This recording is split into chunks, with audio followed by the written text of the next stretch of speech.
মালয়েশিয়ার আন্তর্জাতিক Islamic university গুম্বাক ক্যাম্পাসে শহীদ শরীফ ওসমান বিন হাদির রুহের মাগফিরাত কামনায় গায়েবানা জানাজা ও বিশেষ দোয়া মাহফিল অনুষ্ঠিত হয়েছে। শুক্রবার বাদ মাগরিব বিশ্ববিদ্যালয়ের কেন্দ্রীয় মসজিদ সুলতান হাজী আহমদ শাহ মসজিদে এই জানাজাটি সম্পন্ন হয়। মালয়েশিয়ায় অবস্থানরত সাধারণ শিক্ষার্থী ও প্রবাসী বাংলাদেশিরা এই জানাজায় স্বতঃস্ফূর্তভাবে অংশগ্রহণ করেন।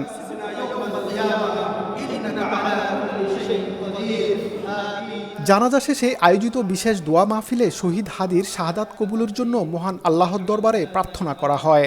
উপস্থিত মুসল্লিরা তার বিদেহী আত্মার শান্তি কামনা করেন এবং দেশ ও জাতির ত্যাগে তার অবদানকে শ্রদ্ধার সাথে স্মরণ করেন।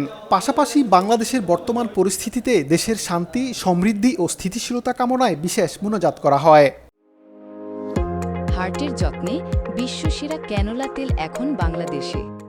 এটাই হচ্ছে আমরা চাই যে আমাদের দেশের সবাই একত্রিত থাকুক, ইউনাইটেড থাকুক, যাদের মধ্যে দেশপ্রেম আছে, স্বাধীনতা সার্বভৌমত্বের প্রতি শ্রদ্ধা আছে এবং ইসলামের প্রতি দেশে যাতে জাস্টিস প্রতিষ্ঠিত হয় সেজন্য সবাই কাজ করে। এই ওসমান শরীফ হাদি আমাদেরকে যে পথ দেখিয়ে দিয়ে গেছে সেটা হচ্ছে ইনসাফের বাংলাদেশ গঠন করার জন্য।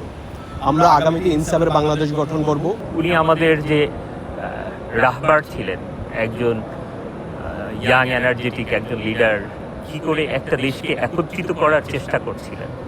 উনি গণতন্ত্র, মানবাধিকার, আইনের শাসন প্রতিষ্ঠার জন্য মানুষের দাঁড়ে দাঁড়ে যাওয়ার চেষ্টা করেছেন, সবাইকে উদ্বুদ্ধ করতে চেয়েছেন, একত্রিত করছেন এবং কালচারাল ফ্যাসিজম যেটা আছে সেটার বিপক্ষে তার যে অবস্থান এবং আধিপত্যবাদী যে শক্তি, সেই শক্তির বিপক্ষে একটা মুখপত্র হয়ে উঠেছিলেন। প্রবাসীরা বাংলাদেশের উজ্জ্বল ভবিষ্যৎ ও জাতীয় সংহতির জন্য মহান আল্লাহর সাহায্য প্রার্থনা করেন।